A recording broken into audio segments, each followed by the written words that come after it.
Hey, howdy, hey, this is Mark, and I'm going to show you really quickly how to sync up your clips in Plural Eyes 3.5 for use in Adobe Premiere. So, okay, the first thing that we want to do, we can actually, just to make things a little easier, I'm going to open up my 5D footage here. I'm just going to drag that over, and you see it's going to pick up all the movie files. Let's give it a second to think about that.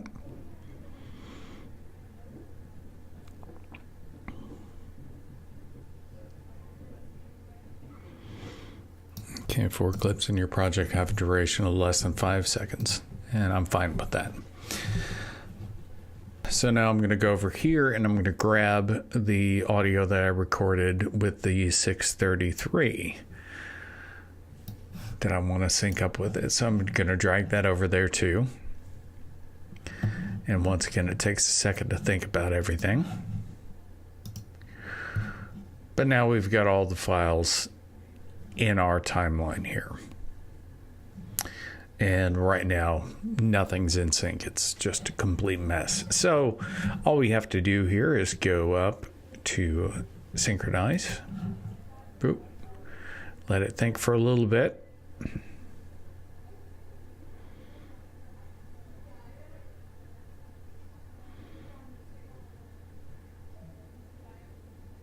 Okay, 16 clips did not sync, so that's probably some stuff that I wasn't rolling the recorder on. So let's go ahead and OK out of that, and we can even take a look at some of this stuff.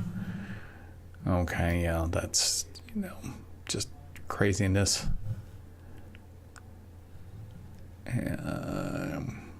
Some of that stuff is what's going to end up being B-roll anyway, so I'm not going to worry too much about that.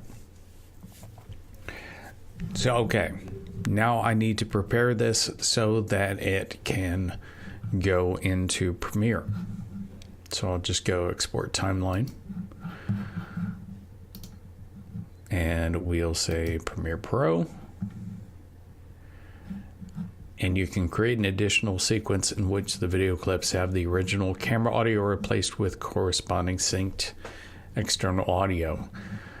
If you check this box, it'll just create essentially 2 different sync files. One sync file has all of the audio, both from your camera and from your recorder, and the other one just has the audio from your recorder subbed when there is audio available.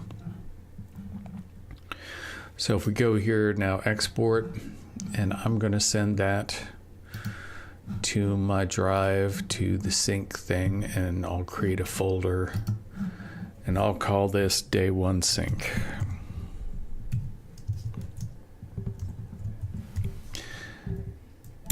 Okay. And boop. And so, boop. Export completed successfully, so we're all good. And if we take a look over here, you'll see Day 1 Sync, boop, there's an XML file. So I'll start a new project here.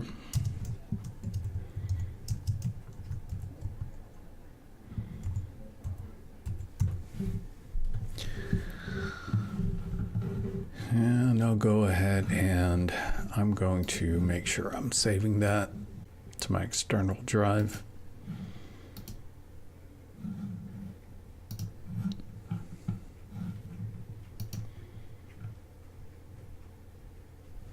All right.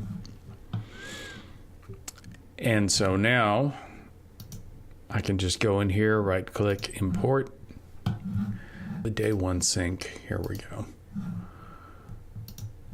And import that.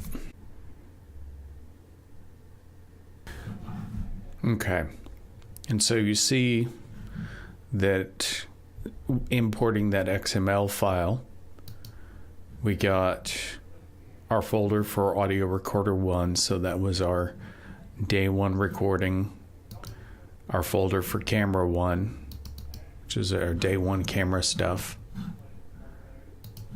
And then we also have a synced sequence and a synced sequence with audio replaced. So let's take a look. So the synced sequence has the complete audio files from the 633. That's what's on A2 through A5.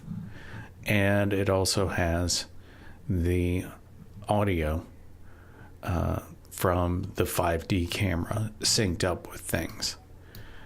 Some of that's going to sound fairly horrendous, so you probably want to go ahead and mute your camera source audio unless you had a good controlled source on your camera. A lot of times the camera audio is just used as reference for sync later.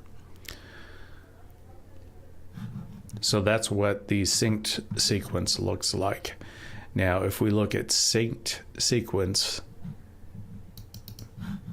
with replaced, in this one, let me just minus out to zoom out a bit.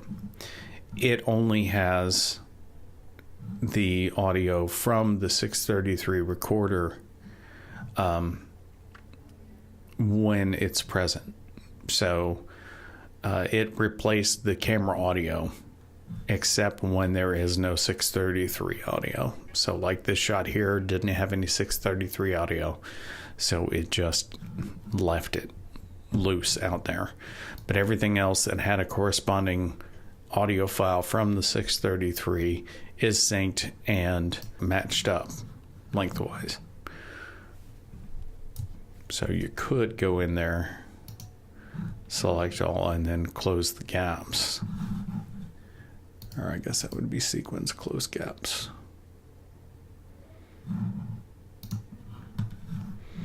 And that's got everything now smacked together and it's all in sync.